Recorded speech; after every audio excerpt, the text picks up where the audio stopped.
It is my first week as a part-time booktuber. How did it go? Well, let's talk about it.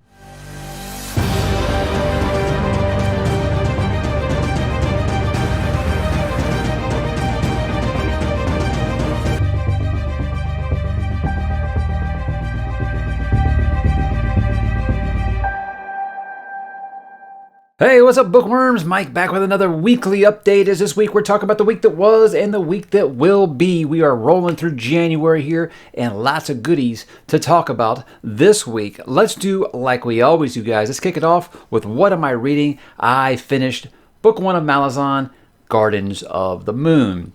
Now, kind of a little sneak peek here. I'm going to be doing my part two of my spoiler talk for this. But when I did my part one spoiler talk, which is books 1 through 3, because there's 7 meta books inside of this book. Does that make sense? There's 7 books inside this novel. When I did 1 through 3, I felt like I was keeping up pretty good.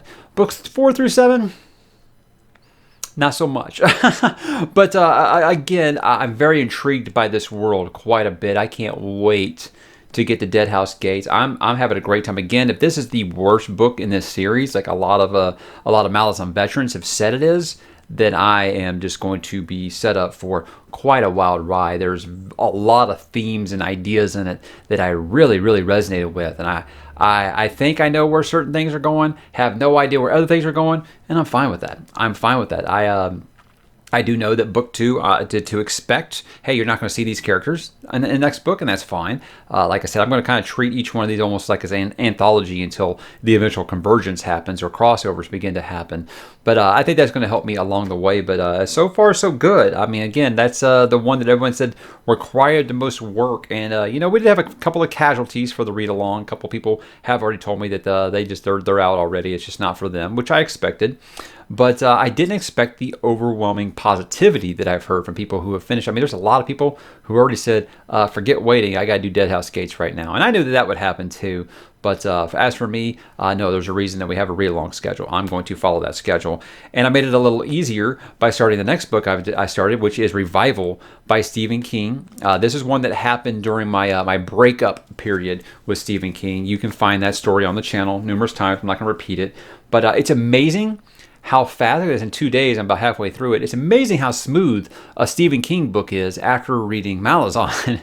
I'm not having to reread paragraphs, things like that. And there's only a handful of characters and a couple of locations. But I'm very pleasantly surprised with this so far.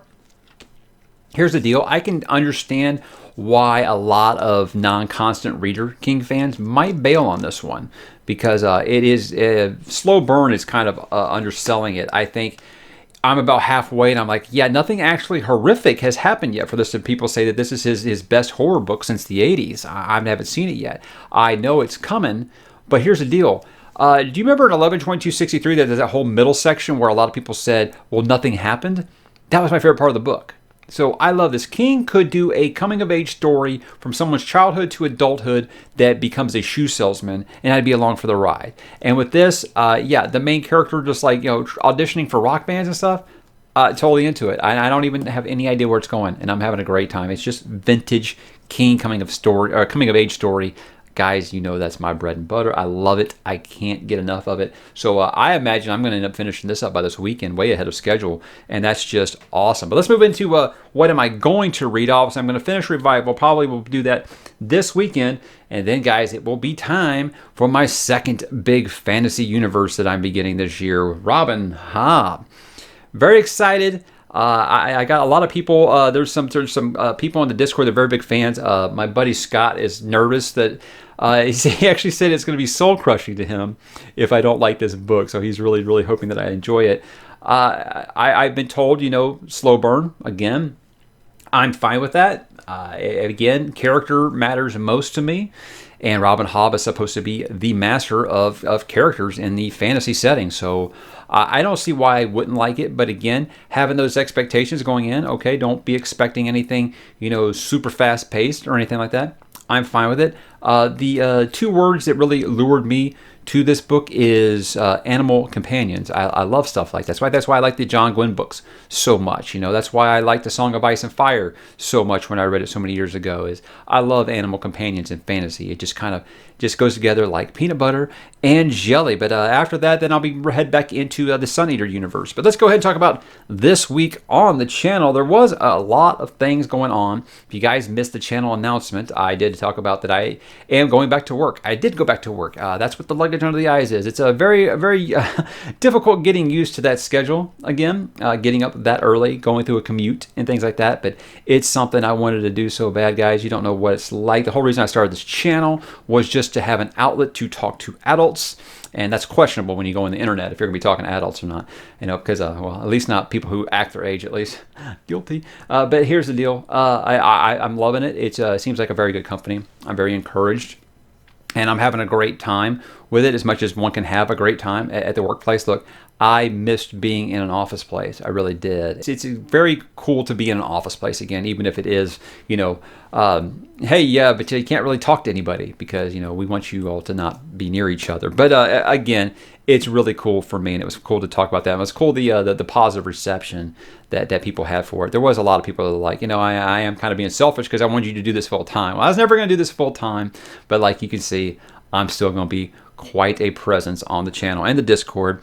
I started closing down 2020 for good. I did my book haul. Those always grab a lot of eyes. I get to thank a lot of people who were very generous to me in December and sent me lots of nice stuff. I can't say enough about you guys. You guys right here, you're just the best. You are the absolute best. Then I officially closed down 2020 with the Closing Down 2020 video.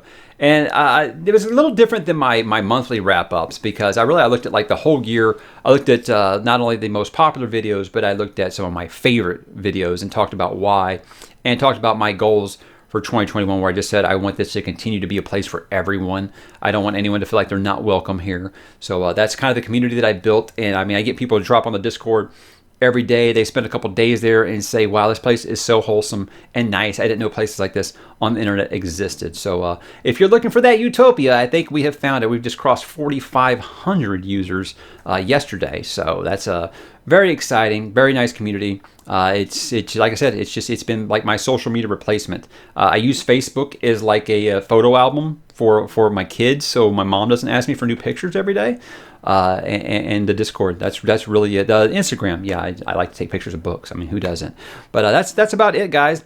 For the reviews, I did do. I went back into the multiverse and talked about my favorite Stephen King book, which is It. And yes, this is the third time I have covered the book on the channel, but this is the first time I get into the multiverse treatment.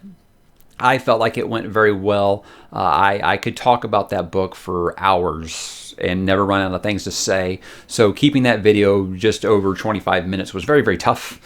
But a lot of people have been like, I'm surprised that's the reading excerpt selection that you used. But I think it's because there's so many powerful lines in that book. I wouldn't want to ruin them for anybody. I want them to experience that. Like I said, second favorite book of all time. Can't say enough about it. Please read it, and don't let that one scene that everyone knows about, don't let that deter you from reading the book, because 99.9% of that book is amazing. So please pick that up and read it. Even if you don't like King, I think you'll find something there that you enjoy. And then, of course, I did my video where I responded to a lot of my frequent criticism that I get on the channel. I had a lot of people being like, do you really get those? Here's the deal. Yes, you do something like this, you're going to get a lot of critical feedback. A lot of it, you'd be like, wow, who would take the time to do that? And I got to wonder, have you spent much time in YouTube comments? Because it happens quite frequently. Yes, a lot of those things get caught in a filter. Anything with bad language, or they think it might suspect it being abusive or something like that. YouTube's filters are pretty good. They're better than just about every other social media outlet that I've seen.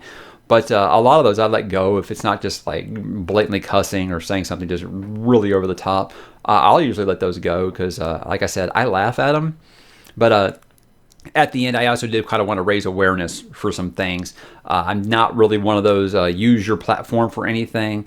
But like I said, we did have someone on the Discord who lost a family member to suicide. So I want to make sure that I got that message out there, that is definitely something that struck a little close to home. And I wanted to give some of my support to for the suicide prevention hotline. So guys, if you're struggling, please reach out. You can find my email. It's really not that difficult. Let's talk about some next week plans, guys. There's a couple of things. Like I said, the workload is going to be a little lighter now that I have went back to work, but I am still planning to do like 3 to 4 a week if I can, counting the weekly update. I'm not going to stop doing the weekly updates because I love doing these. They're fun. I'm going to talk about some of my tough fantasy cuts for 2021. I talked about how I'm going to be injecting more science fiction onto the channel this year, and I want to stand by that. But I've had a lot of people being like, hey, but what about this, and this fantasy series? So I'm going to talk about some of the ones that didn't make the cut this year, and they were hard. There was a lot of them that, guys, trust me, I wish I could read all these things at once. But something has to fall for something else to take its place, and it's a sad list because there's a lot of books on there that I want to read yesterday, and I'm just not going to be able to get to this year, especially now that I have went back to work. So I'm going to talk about those, and then I'm going to do my part 2 of my Gardens of the Moon spoiler talk, and I have no idea what I'm going to say. I am going to be on Philip Chase's channel this weekend. If you guys aren't subscribed to Philip Chase, please subscribe to his channel. It is my personal favorite booktube channel. I love his channel so much. When I watch his channel, I feel like I'm learning stuff that I never would have suspected that I was learning while reading this book. He always, no nonsense, gets right to the heart of the matter, talks about the themes, talks about everything that I don't, and I love that. I love that about him. It's such a deep little dive into some stories that I would have never looked at the same way. So I love seeing things under his lens. But I'm going to be talking Malazan with him on his channel this weekend, along with Iskar Jurak and Alan from Library at Alexandretos. If you haven't subscribed to all these gentlemen, please do. I will put all their links below because these are great people, great channels, and I can't wait to talk with them. Then the big one next week, I'm going to be talking about why I decided to read Robin Hobb. I think this is a story that needs to be told because I was a senior in high school when I first heard about this series, and that was in 1997. So that's how long this has been a long time coming. Even longer than Malazan. This has been on my radar even longer than Malazan has. So I think that's a story that needs to be told, and I want to talk about that universe as much as I can without spoilers in depth. Does that make sense? Talk in depth about a universe I know nothing about? Yeah. So we'll see what happens there, but let's go ahead and move along here, guys. No more books to talk about. Let's talk about some TV and movie stuff. Tell me if this one's shocking. Chris Evans is coming back to the MCU as Captain America. I filed that one under no effing shit because here's the deal. I'm sure he talked to Chris Hemsworth. I'm sure he talked to Robert Downey Jr. and realized, hey, you know what? Hollywood's kind of tough outside of the MCU. I think Robert Downey, he had the Sherlock Holmes movies, which were moderately successful. I mean, I think they made 2. They were going to make a part 3. I don't know if they ever did. Maybe they did. I don't know. It was fine to me. I was much more into the Benedict Cumberbatch Sherlock, so I wasn't really watching the Robert Downey Jr. Sherlock movies. But anyway, Chris Hemsworth, didn't he do some movie called Black Hat or Rush or something like that? Sure, they might have been critically acclaimed, but yeah, how'd they do at the box office? They didn't. Here's the thing: is it's like, ask Mark Hamill. It's tough when you get typecast as a role to move outside that and never be known as anything else.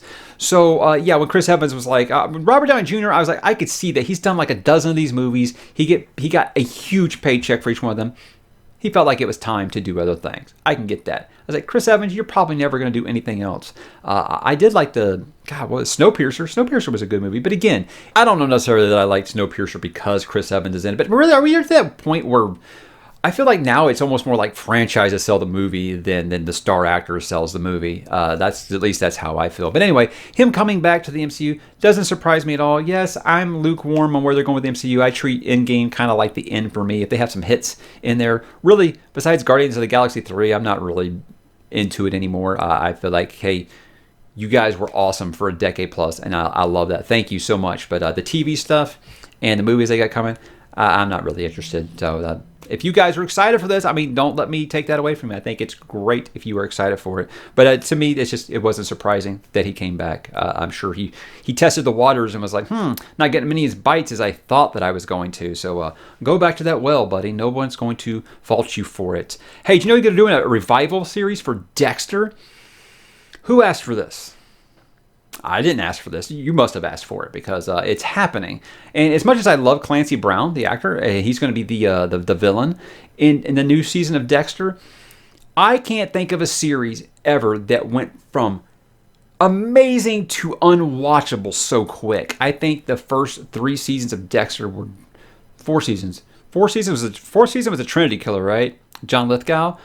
I think that those seasons were amazing. 5th had some problems, and then 6 and 7 were just like so bad, and 8 was just painful to watch. I was like, what happened to this show? So I feel like people are kind of going overboard in this revival thing now. It's like, there's certain things that we want more of. We'd love to see things. Like, I'd love to see a reunion for Cheers, even if it's just 1 episode. I'd love to see a Cheers reunion episode. Sure. Woody Harrelson said he'd do it. What, Ted Dancer, you just too busy with whatever show you got? I don't even know. What's he doing after The Good Place? I don't know. I think I saw him on like Cube TV the other day or something. Anyway, I don't know. But I'd love to see something like that. I'd love to see the guys from Seinfeld get back together and do 1 more episode or something like that. Who wants some of these shows that ended badly to come back?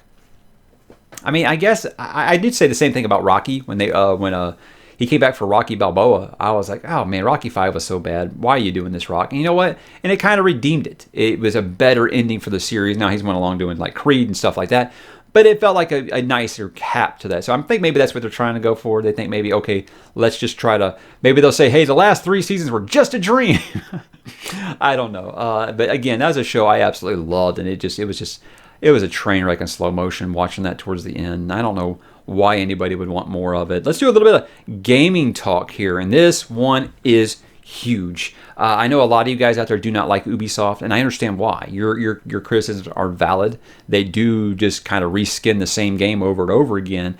Fortunately for me, it's a formula that I really, really like. And now they're making an open world Star Wars game. Oh my God. I don't even need to see it. Take my money now. I don't even need a horse anymore. Just let me build an X-Wing. This is going to be fun. I can't wait to see what they do. I hope it steps outside of the era of the Skywalker family and just goes completely out there like Knights of the Old Republic did. Just do something on the other side of the galaxy, a different time period, something like that. I don't care. Just give me Star Wars-ish things in an open world setting. Yes, I can't wait to see that. EA has had exclusivity to Star Wars rights. And I gotta say that EA, Electronic Arts, is probably the only one out there that shit the bed worse with the Star Wars IP than Disney. Because, I mean, I think over the time that they had exclusive rights to Star Wars, I think they released 4 games and canceled 4 other ones. What a complete disaster. That whole studio is just... never going to get another good Mass Effect game, am I? But hey, I might get another good Star Wars game. So I can't wait. I think that that's going to be just phenomenal for fans of the series. I can't wait to see what Ubisoft does with that. And there's other developers now that can work on Star Wars. That's good because it's the best galaxy ever. Why are we not getting good video? Why can't we make good video games for this? I think it's just prime for it. So I can't wait to see what they do. I'm going to take what I can get in all things Star Wars. So guys, that was my week. Very, very busy week, obviously. But I am glad that you guys have been so understanding while I made this transition. And I can't wait to talk to you soon. Maybe this weekend I'll find some time to actually answer and respond to some comments that I got. So thank you guys for watching and have yourselves a great, great weekend.